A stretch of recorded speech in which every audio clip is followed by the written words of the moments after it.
আরও একটা বিশ্বকাপের মঞ্চ, আবারও নিজেদের ঘরের মাটিতে ওয়েস্ট ইন্ডিজের মুখোমুখি টিম ইন্ডিয়া।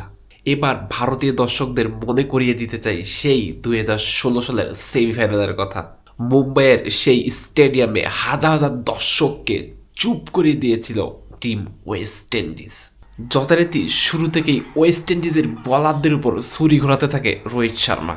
একের পর এক মাস্টার ক্লাসে বলগুলোকে বাউন্ডারি ছাড়া করতে থাকে রোহিত শর্মা।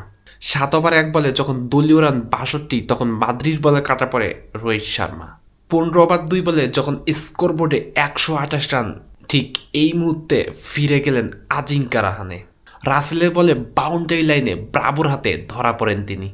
বাকি ওভারগুলোতে ইন্ডিয়ার আর কোনো বিপদ ঘটেনি। 20 ওভার শেষে তারা সংগ্রহ করে 192 রান। এই ম্যাচে কোহলি খেলে ফেলেন এক মাস্টার ক্লাস স্ট্রোক, করেন 47 বলে 89 রান। 193 রানের লক্ষ্যে ব্যাট করতে নেমে শুরুতেই ওয়েস্ট ইন্ডিজের ধাক্কা। ব্যক্তিগত 5 রান করে, দলীয় 6 রান করে ফিরে যায় এই বিধ্বংসী ইউনিভার্সাল বস। নিজে করা প্রথম বলে গেইলের উইকেট তুলে নেয় জাসপ্রীত বুমরা।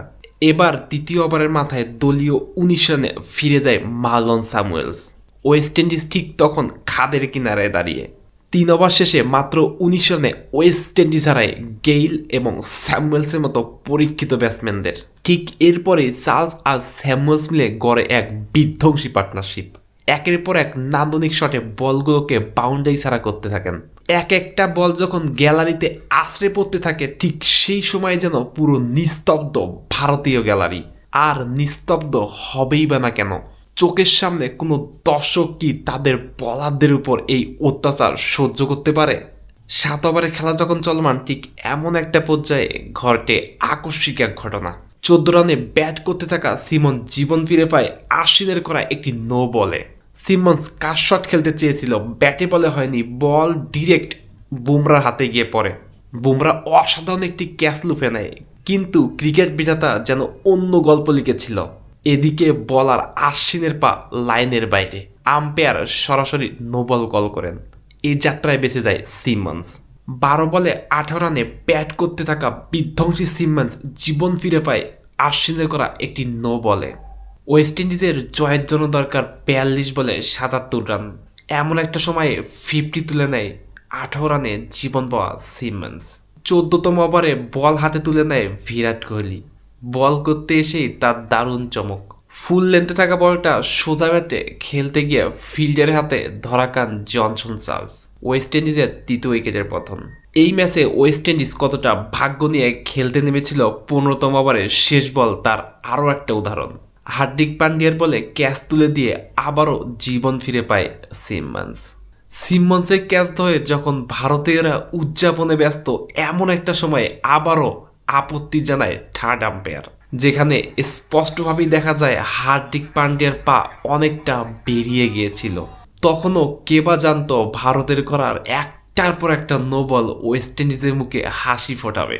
ওয়েস্ট ইন্ডিজের জয়ের জন্য যখন দরকার 15 বলে 32, ঠিক আবারও যেন ক্রিকেট বিধাতা আরও একটা খুশির উপলক্ষ এনে দেয় ওয়েস্ট ইন্ডিজের কাছে।